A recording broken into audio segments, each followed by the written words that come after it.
నంద్యాల జిల్లా బనగానపల్లిలో నిర్వహించిన భారీ బహిరంగ సభలో ముఖ్యమంత్రి నారా చంద్రబాబు నాయుడు సమక్షంలో నంద్యాల ఎంపీ డాక్టర్ బైరెడ్డి శబరి భావోద్వేగ ప్రసంగం చేశారు. రాయలసీమ అభివృద్ధి, రైతుల సంక్షేమం, ప్రజలకు ఇచ్చిన హామీల అమలుపై రాష్ట్ర ప్రభుత్వం చిత్తశుద్ధితో పనిచేస్తుందని ఆమె పేర్కొన్నారు. ముఖ్యమంత్రి చంద్రబాబు నాయకత్వంలో రాష్ట్రం అభివృద్ధి దిశగా వేగంగా ముందుకు సాగుతుందని స్పష్టం చేస్తూ ప్రజల ఆశీస్సులతో మరిన్ని అభివృద్ధి కార్యక్రమాలు చేపడతామని తెలిపారు.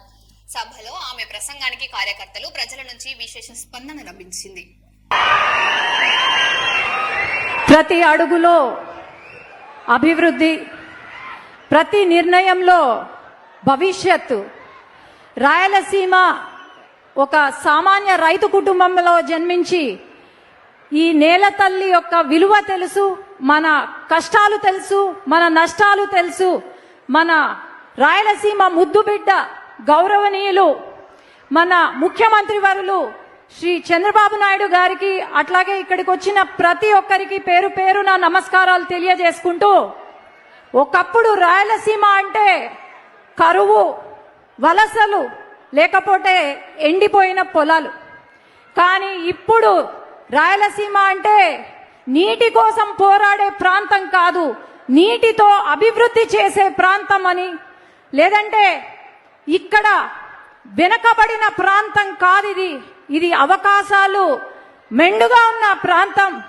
అట్లాగే వలసలు వెళ్లే ప్రాంతం కాదు, ఇది వలసల గడ్డ కాదు, విజయాల గడ్డ అనే ఒక విజన్తో ఈరోజు రాయలసీమను రతనాల సీమగా మార్చి, ముఖ్యంగా మన నంద్యాల జిల్లాను రతనాల సీమగా మార్చి ఈరోజు ఒక హార్టికల్చర్ హబ్ గాను, లేదంటే పరిశ్రమలు, ఎలక్ట్రానిక్స్ హబ్ గా, అట్లాగే డిఫెన్స్ హబ్ గా మన రాయలసీమను తీర్చిదిద్దుతున్నారు మన ముఖ్యమంత్రి వర్యులు.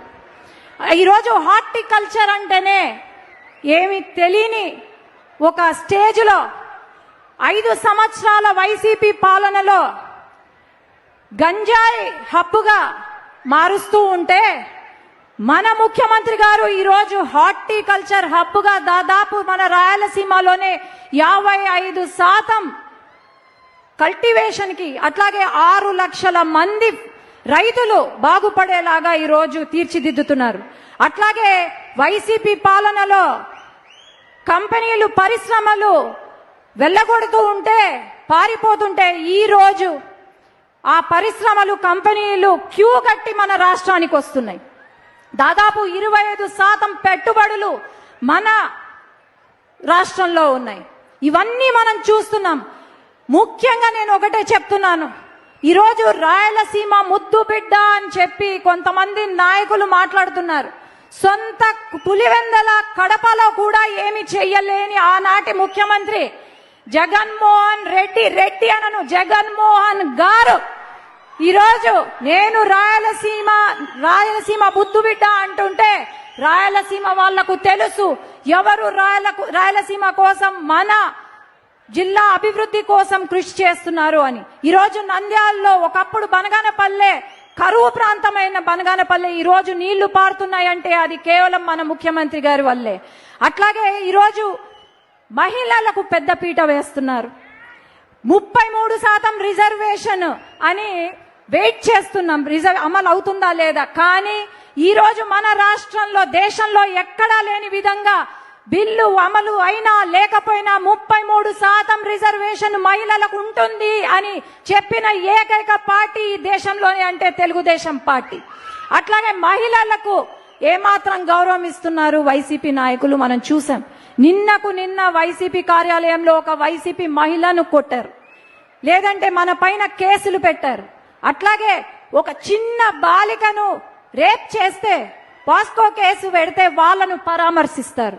ఇది వైసీపీ నాయకులకున్న మరి ఏమనాలో అర్థం కావట్లేదు. ఈరోజు ఒకటే గుర్తు పెట్టుకోవాలా, రాయలసీమకు మేలు చేసిన వాడు ఖచ్చితంగా రాయలసీమ ప్రజలు గుండెల్లో పెట్టుకొని చూసుకుంటారు, అదే సిబిఎన్ గారు. అట్లాగే రాయలసీమకు అధికారం ఉన్నా లేకపోయినా మన ప్రాంతం కోసం పోరాడే నాయకుడిని గుండెల్లో పెట్టి చూసుకుంటారు మన రాయలసీమ వాళ్ళు. కానీ ఊరికే ఏదో వచ్చి నేను రాయలసీమ బిడ్డ అంటే ఎవరు ఒప్పుకోరు. ఖచ్చితంగా ఈసారి సార్ మేము మళ్ళీ ఇక్కడ జెండా ఎగరేసేలాగా ఇంకొకసారి వైసీపీ జెండా ఎగరకుండా మేమందరం పనిచేస్తామని తెలియజేసుకుంటూ నమస్కారాలు తెలియజేసుకున్నాను. జై తెలుగుదేశం, జై హింద్. ధన్యవాదాలు మేడం. నంద్యాల సమగ్రతను సమగ్రంగా వివరించిన మీకు కృతజ్ఞతలు తెలియజేస్తూ